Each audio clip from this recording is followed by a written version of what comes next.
नमस्कार, आपण पाहत आहात मराठी साप्ताहिक निर्भीड सम्राटचे यूट्यूब चॅनल निर्भीड सम्राटमध्ये आपले स्वागत आहे. कर सुरुवात.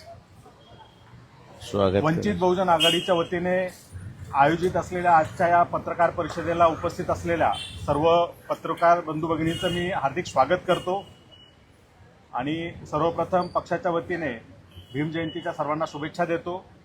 आजच्या या पत्रकार परिषदेला वंचित बहुजन आघाडीचे राष्ट्रीय अध्यक्ष ॲडव्होकेट बाळासाहेब आंबेडकर हे माध्यमांना संबोधित करणार आहेत. मी साहेबांना विनंती करतो की त्यांनी पत्रकार परिषदेला संबोधित करावं. महाराष्ट्र शासनाच्या वतीने सुप्रीम कोर्टाचा निर्णय वर्गीकरणाच्या संदर्भात लागला होता किंवा लागला आहे, त्याला अनुसरून जस्टिस बदर साहेबांची एक समिती स्थापन करण्यात आली. मुळात आंध्र प्रदेशच्या जुन्या निर्णयाप्रमाणे वर्गीकरण करण्याचा अधिकार जो आहे हा राज्य शासनाचा नाही, तो पार्लमेंटचा आहे असं त्या ठिकाणी नमूद करण्यात आलेलं आहे. SC STची जी यादी आहे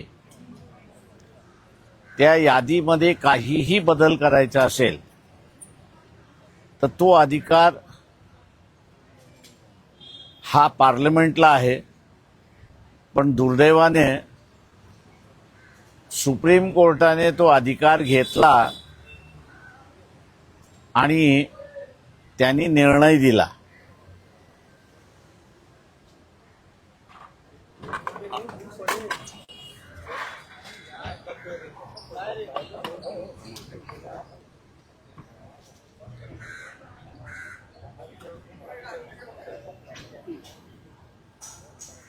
वर्गीकरणाच्या संदर्भात कोणाच्याही मनामध्ये दुमत नाही अशी असणारी परिस्थिती आहे.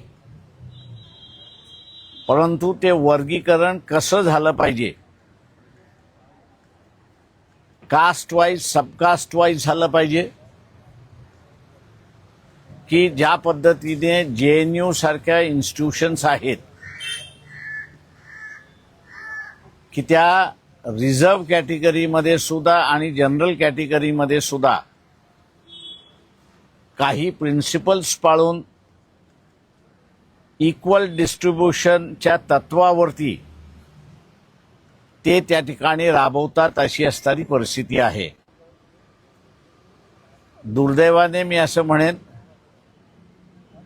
की जस्टिस बदर यांची समिती जी आहे या समितीने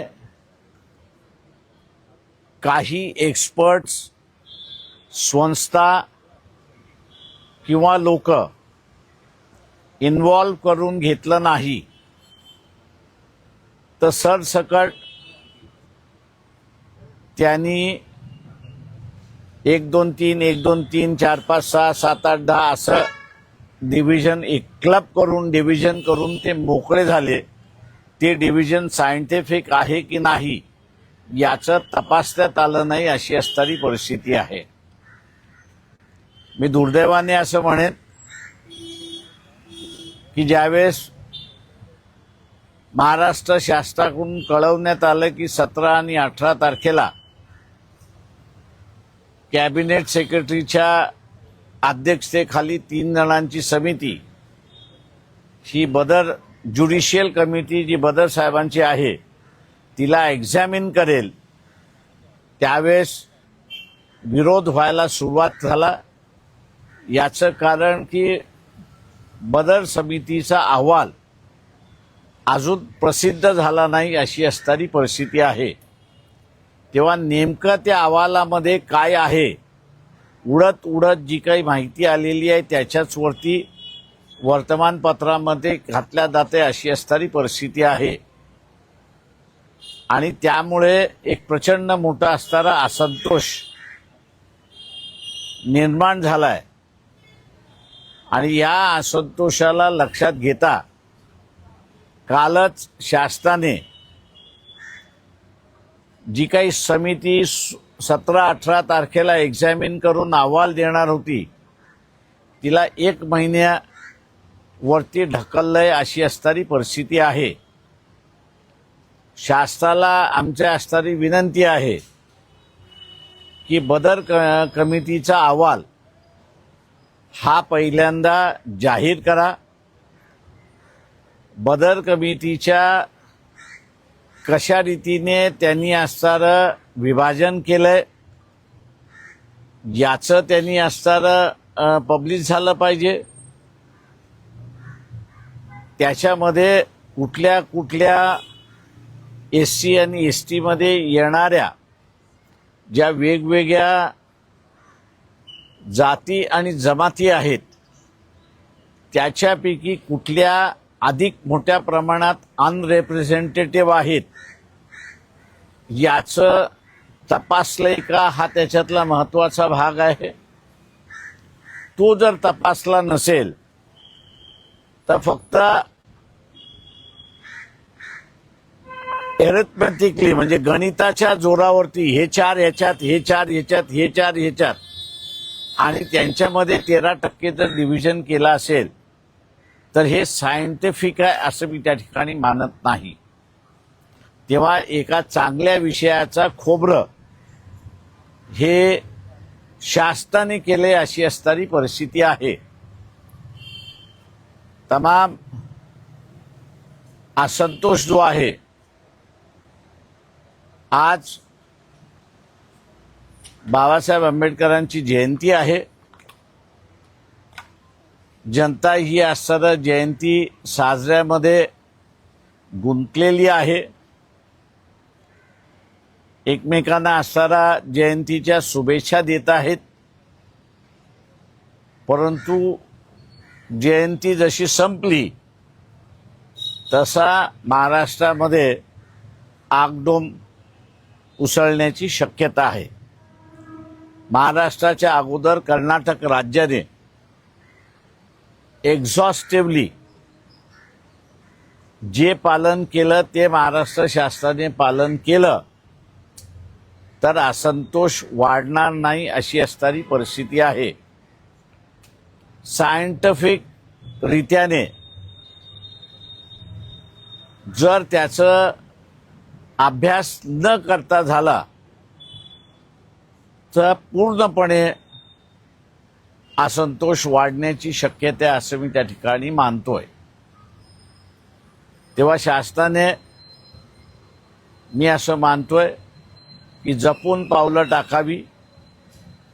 एका बाजूला खाडीच्या युद्धामुळे शॉर्टेज होण्याची शक्यता फार मोठ्या प्रमाणात आहे आणि महाराष्ट्रामध्ये सामाजिक तणाव होणार नाही याची दक्षता महाराष्ट्र शासनाने घेतली पाहिजे असा आग्रह आमचा महाराष्ट्र शासनाला आहे.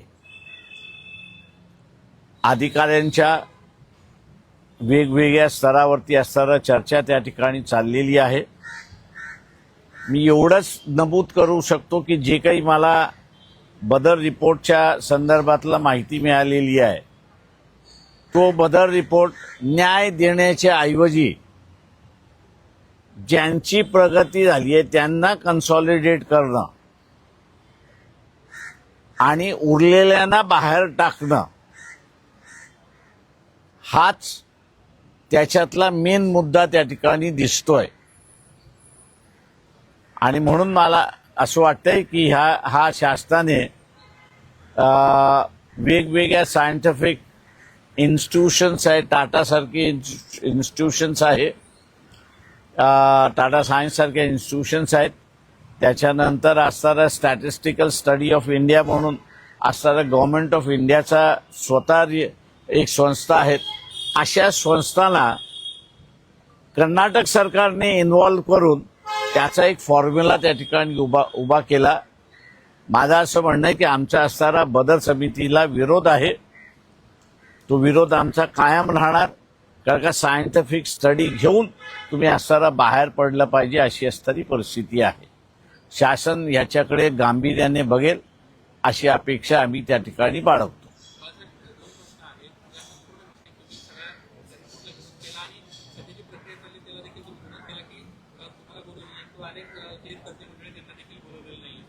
विषयात तुम्ही सर्वपक्षीय बैठकीची मागणी करणार का?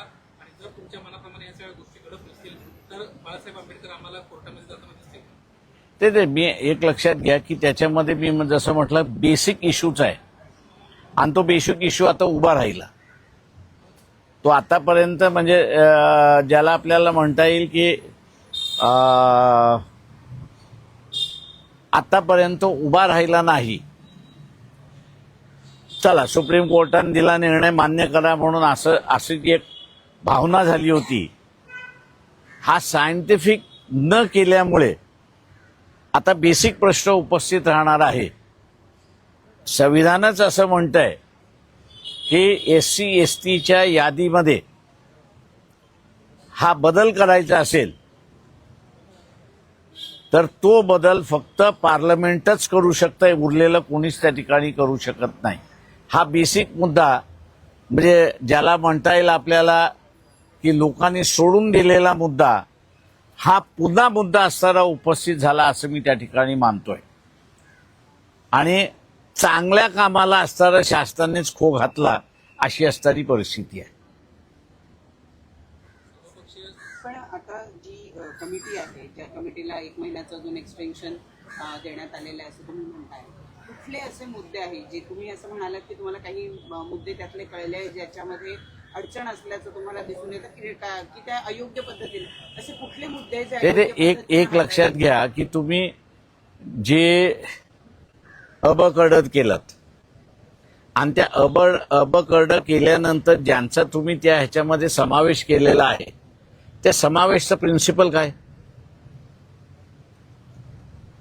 त्या समावेशचा आधार काय, तर काही नाही. दुसरं असं आहे की बदर कमिटी ही ज्युडिशियल कमिटी आहे आणि चीफ सेक्रेटरीची जी कमिटी आहे ती ऍडमिनिस्ट्रेटिव्ह कमिटी आहे. अजूनपर्यंत माझ्या कायद्याच्या नॉलेजप्रमाणे ऍडमिनिस्ट्रेटिव्ह कमिटी ही ज्युडिशियल कमिटीला ओव्हररूल करू शकते असं कुठं नियम नाही. उलट ज्युडिशियल कमिटी ही ऍडमिनिस्ट्रेटिव्ह कमिटीला ओव्हररूल करू शकते अशी असणारी परिस्थिती आहे. त्याच्यामुळे हा जो कायद्याचा मुद्दा आला तो त्याच्यातला महत्वाचा आहे मी असं मानतो. चौथा जो आहे, तिसरा जो आहे त्या सगळ्या ह्याच्यामध्ये तुमचा अजून रिपोर्ट पब्लिशच नाही आहे, डिबेटच झालेला नाही आहे. किंवा न डिबेट झालेला रिपोर्ट किंवा न पब्लिश झालेला रिपोर्ट हा शासन कसं म्हणू शकतं की आम्ही त्याला मान्य करतोय. गॅझेट झाल्याशिवाय शासन कुठलाही रिपोर्ट इथे एक्सेप्ट करू शकत नाही असं ब्रिटिश काळापासून आलेलं आहे. चौथा मुद्दा जो आहे मी जसं म्हणालो की ह्याचे जे स्टेक होल्डर्स आहेत, क्लासिफिकेशन केलेले स्टेक होल्डर्स आहेत, त्यांच्याशी बसून तुम्ही बोललेला आहात का? पार्लमेंटनी करणं म्हणजे जनतेने करणं असं मी त्या ठिकाणी मानतो. कोर्टाने करणं म्हणजे 5-6 डोक्यांनी करणं असं मी त्या ठिकाणी मानतोय. तेव्हा ही 5-6 डोकी सुपिरियर डोकी आहे असं मी मानायला तयार नाही. याचं कारण की त्यांच्यामध्येच मतभेद आहेत. अर्ध असं म्हणते की आपल्याला अधिकार नाही आणि एक जण त्यांच्या बाजूला गेला म्हणून असताना त्या ठिकाणी म्हटलं जाते की आपल्याला अधिकार आहे. तेव्हा हा जो समजूतदारपणे मार्ग निघाला असता त्याचा खो आता कोणी घातला असेल तर महाराष्ट्र शासनाने घातला आणि एकमेकांच्या विरोधात SC STला सब क्लासिफिकेशन करून उभं केलंय असं मी त्या ठिकाणी मानतो. माझं काहीच बोलणं झालेलं नाही मुख्यमंत्री. नाही, आता मला असं वाटतं की ठिकठिकाणच्या असणाऱ्या हे आहेत पण मुख्यमंत्र्यांना या संदर्भातलं भेट मागणार आहे. तुम्ही आता म्हणालात की मागासवर्गीय समाजालाच मागासवर्गीय समाजाच्या विरोधात उभं करण्याचा प्रकार एखादं उदाहरण देऊ शकता का? म्हणजे जसं अ ब क ड या 4 वर्गांमध्ये हे विभाजित करण्यात आलंय. आतापर्यंत आपण बघितलं की एखादी कास्ट जी आहे शेड्यूल कास्ट मधली ती बऱ्या प्रमाणावर पुढे आलेली आहे आणि बाकीचे अजून जसेच्या तसेच राहील. असं एखादं काही उदाहरण? नाही, माझं म्हणणं असं आहे की हेच जे आपण म्हणतोय की एखादा दुसरा पुढे आलेला आहे आणि उरलेले मागे आलेले आहेत, यालाच माझ्या अंदाजानं कर्नाटकमधलं ज्यावेळेस सायंटिफिक स्टडी बाहेर पडली त्यावेळेस ही वस्तुस्थिती खरी नाही आणि म्हणून त्यांनी असणारं मग इन्स्टिट्यूशन्स इस्टॅब्लिश केल्या आणि इस्टॅब्लिश करून नेमका पाठीमागे कोण राहिलेला समूह आहे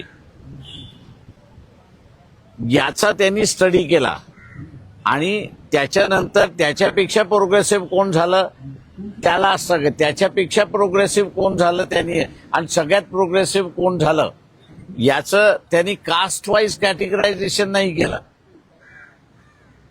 त्यांनी कास्ट वाईज स्टडी केली, त्याच्याबद्दल हे नाही, पण त्यांनी एकाच ब्रॅकेटमध्ये त्यांना घातलं नाही. तर त्यांनी करताना लिस्ट डेव्हलप असा जो आहे त्याचा एक वर्ग केला, त्याच्यानंतर अजून लिस्ट डेव्हलप दुसरा वर्ग केला, त्याच्यापेक्षा अजून लिस्ट डेव्हलप त्याचा वर्ग केला आणि लिस्टच एकदम डेव्हलप असा त्यांनी वर्ग केला की जेणेकरून सामान्य माणूस असेल, कोर्ट असेल किंवा इतर कोणी असेल त्याला दिसलं पाहिजे की हा जो वर्ग आम्ही अ ब क ड केलेला आहे तो अ वर्ग जो आहे त्या अ वर्गामध्ये ज्यांना आम्ही इन्क्लूड केलेला आहे त्यांची प्रगती ही फक्त 15% झालेली आहे.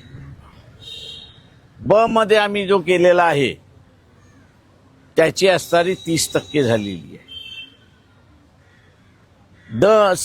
ड मध्ये केलेला आहे त्याची फक्त असताना 40% झालेली आहे. म्हणजे त्यांनी प्रोग्रेसिव्हली मागासलेला जो आहे त्याचं त्यांनी वर्गीकरण केले. त्यांनी नुसतं ही जात ही जात ही जात ही जात असं करून त्यांनी केलेलं नाही. असं आहे माझं म्हणणं आहे का कर्नाटकला 3 महिन्याचा कालावधी लागला. तुम्हाला हा कालावधी द्यावाच लागतो. याचं कारण असं आहे की तुम्हाला ज्या समूहाला मिळालेलं नाही त्या समूहापर्यंत तुम्हाला पोचायचं आहे. आता त्या समूहापर्यंत पोचायचं असेल तर तुम्हाला हा स्टॅटिस्टिकल डेटा असणं अत्यंत महत्वाचं आहे. नाही तर माझं जे काही इनिशियल रीडिंग झालं ते म्हणजे within the same caste parallel caste असं मी म्हणणार नाही, विदिन दी सेम कास्ट जो बाहेर राहिला तो बाहेर राहिला, जो आतमध्ये राहिला तो आतमध्ये राहिला, अशी असणारी परिस्थिती या बदल समितीने केलेली. माझं म्हणणं असं आहे की तुम्हाला आत्ता जर करायचं असेल तर तुम्हाला असणारं ह्या गोष्टी करणं सगळ्यात महत्वाचं आहे असं मी त्या ठिकाणी मानतोय. कारण का मुळात मी असं म्हणेन आरक्षण हे विकसित नाही, डेव्हलपमेंट नाही. आरक्षण हे रिप्रेझेंटेशन आहे. शासन स्वतःचं डेव्हलपमेंट जबाबदारी झडण्यासाठी ते आता त्या ठिकाणी होणार आहे.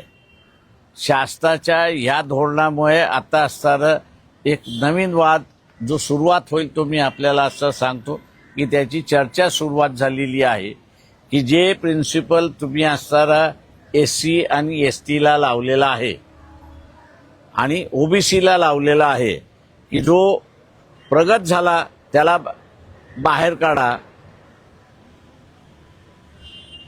उरलेले 50% जे आहेत त्या उरलेल्या 50% हे प्रिन्सिपल लागणार आहे की नाही जनरलमध्ये, ही आता चर्चा सुरुवात झाली आणि जून महिन्यामध्ये या संदर्भातलं पेटिशन्स दाखल झाले मुंबई हायकोर्टामध्ये, तर माझं म्हणणं असं आपण ज्याला म्हणतो की आश्चर्य त्या ठिकाणी मानू नये. म्हणजे जो निर्माण होणारा प्रश्न नव्हता तो शासनाने केला असं मी त्या ठिकाणी मानतो.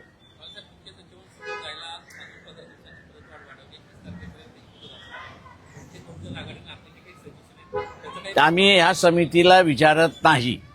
बदर समितीने लोकांना बोलवावं तरच त्याला मिनिंगफुल चर्चा राहील. मी जसं म्हणालो की चीफ सेक्रेटरीची कमिटी ही ज्युडिशियल कमिटीची अंडर असते आणि ॲडमिनिस्ट्रेटिव्ह कमिटी ही ज्युडिशियल कमिटीच्या अंडर नसते, अशी परिस्थिती आहे. त्याच्यामुळे हा जो आय वॉश आहे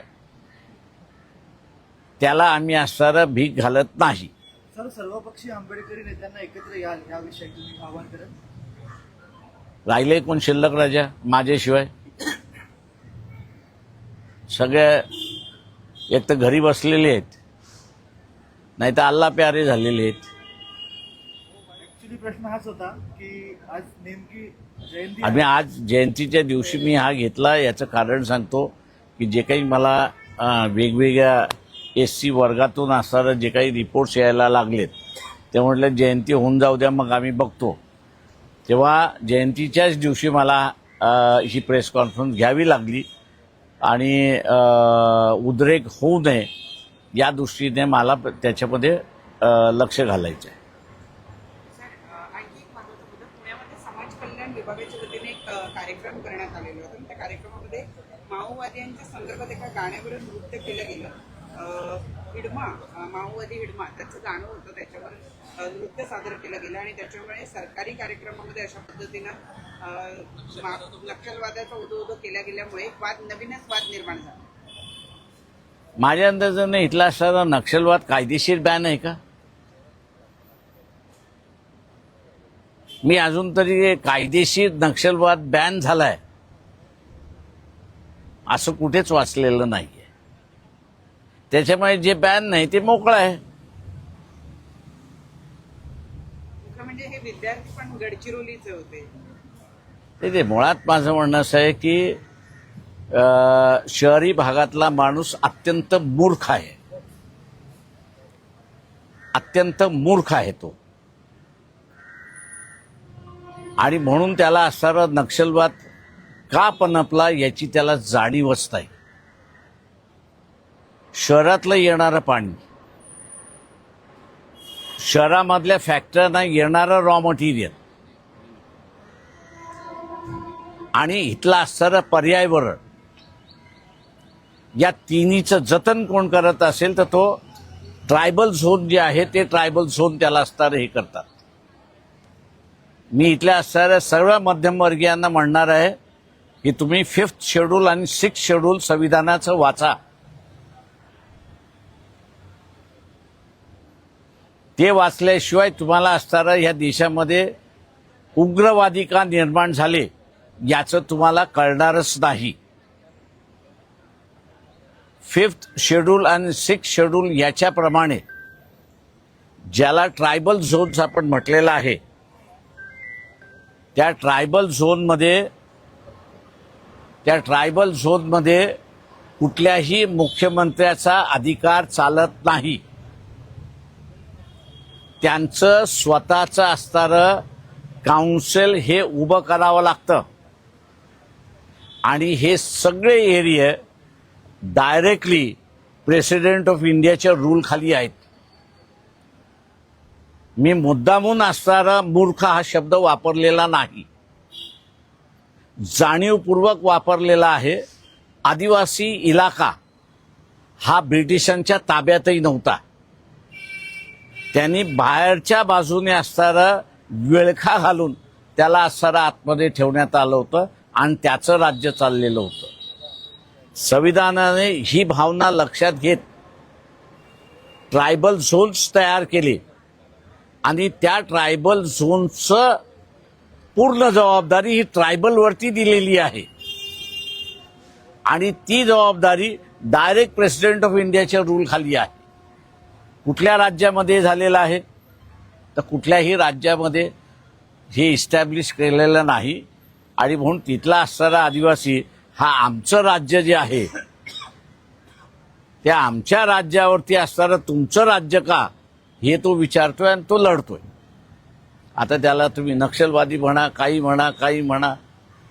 आणि हे जे चाललेलं आहे जंगल, पाणी, जमीन आणि खनिज या चोरीसाठी झालेला असताना हा भाग आहे असं मी त्या ठिकाणी मानतो.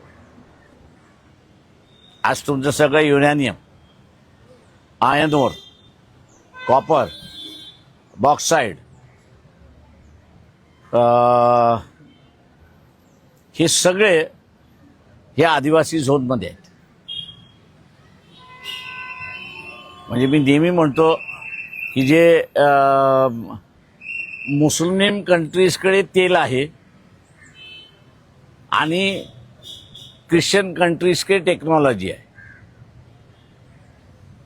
ती टेक्नॉलॉजी चालवायला तेल लागते.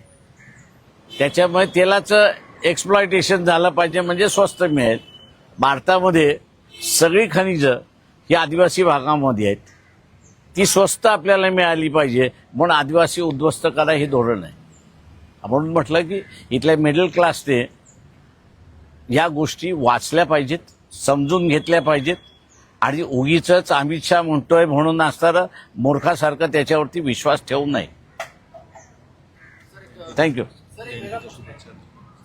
या सगळ्या ह्याच्यामध्ये कन्क्लूड करण्याच्या अगोदर मी सर्व तमाम जनतेला जयंतीच्या शुभेच्छा देतो. विचार. नाशिकमध्ये ज्या प्रकारे भोंदू खरा आणि नंतर त्या कंपनीमध्ये जे धर्मांतर करण्यासंदर्भात जो प्रकार घडले याकडे कसं पाहता तुम्ही? कारण त्याला खूप उदो होते दोन्ही प्रकरणामध्ये. म्हणजे जे शासन झालंच पाहिजे मात्र कागावा केला जातोय का? मी पुन्हा म्हणतो की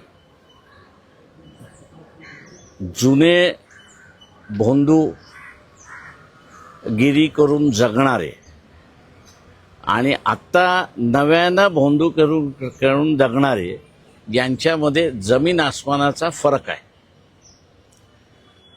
जुन्या पद्धतीने जे भोंदूगिरी करत होते त्याच्या भोंदूगिरीला सायन्स होतं, सायंटिफिक आन्सर होतं. आणि त्याची भोंदूगिरी ही पोटापाण्याची असणारी भोंदूगिरी होती, ती शोषणाची नव्हती.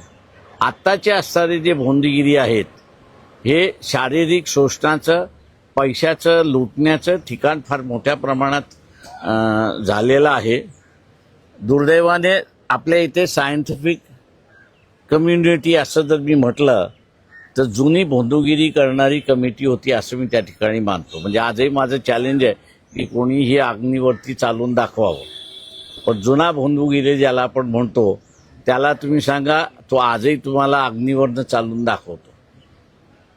कारण त्याला त्या अग्नीवरनं चालताना पायाला काय लावावं लागतं ही त्याला कल्पना होती. आणि किती मिनिटं चालायचं आणि तेव्हा किती प्रमाणात लावलं पाहिजे हे त्याला नॉलेज होतं. त्याच्यामुळे त्याचं नॉलेज तो पोटासाठी वापरत होता.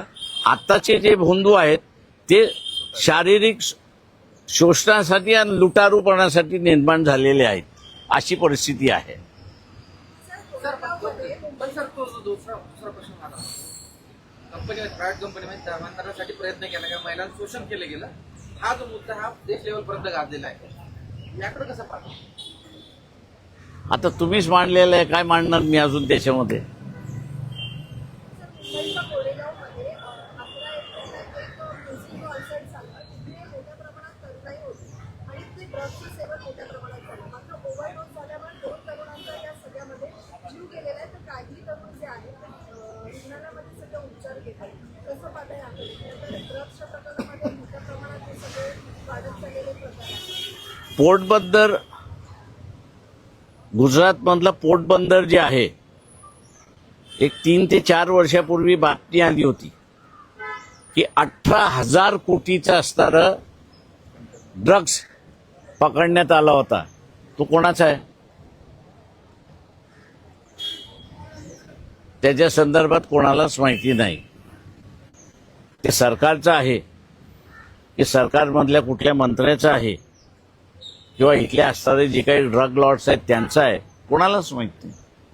त्याच्यामुळे या देशामध्ये पाहिजे तेवढ्या प्रमाणात ड्रग्स येतोय आणि तरुण पिढी दुर्दैवाने मी असं म्हणेन की त्याला बळी पडत चाललेली आहे. दुसरा एक असाच प्रश्न, हा ड्रग्स साठा जिथून जिथून जप्त केला जातो किंवा कारवाई केली जाते, आता हा ड्रग्स साठा नंतर त्याचं काय केलं जातं ह्याचं कोणालाही भान पत्ता नसतो. नाही, त्याचे एक डिस्ट्रॉय करणे, एकदा पकडला गेला म्हणजे सीज झाला तर त्याचा सीज रिपोर्ट होतो. तो सीज रिपोर्ट झाल्यानंतर कोर्टाला रिपोर्टिंग होतं. त्या केसेस एकदा संपल्या की कोर्टाकडून घेऊन तो डिस्ट्रॉय, कोर्टाला कळवून त्याला डिस्ट्रॉय केलं जातं. पण ते डिस्ट्रॉय करणं सार्वजनिक केलं पाहिजे का? ते सार्वजनिकच डिस्ट्रॉय होतं. अशा स्वरूपाचे कुठले पुरावे कधी कुणी बघितल्याचं म्हणजे आम्हाला तरी माहिती नाही. बरेचदा असं कळतं की तो ड्रग्सचा साठा तसाच पुन्हा एकदा विकला देखील जातो, त्याच्यामुळे हे असे प्रश्न उपस्थित. नाही, आता हे स्प्रेड आउट होतंय. कारण का एकदा कोर्टाकडे गेलं की कोर्टाला स्वतःहून ती डिस्ट्रक्शन करण्याची ऑर्डर करावी लागते आणि ती ऑर्डर केल्यानंतर त्याला ते डिस्ट्रॉय करावंच लागतं. हा, तुम्ही त्याच्यामधला म्हणताय तो एक प्रकार होतो, हा मला माहिती आहे की 100 किलो पकडला असेल तर 20 किलो बाजूला काढला जातो. सर हा एक मगाशी प्रश्न होऊन गेला माझा. आज आंबेडकर जयंती आहे, अशा वेळी दरवर्षी एक प्रश्न समोर येतो की आंबेडकरी सगळे नेते एकत्र कधी येणार, एकत्र. अरे मी तोच तर म्हटलं, आता जिवंत कोण आहे त्याचं मला नाव सांगा, त्याला घेऊन येतो मी. चल, थँक्यू. चला, आजच्या या या पत्रकार आता, सर. परिस्थितीला आजच्या पत्रकार परिषदेला उपस्थित असलेल्या सर्व पत्रकार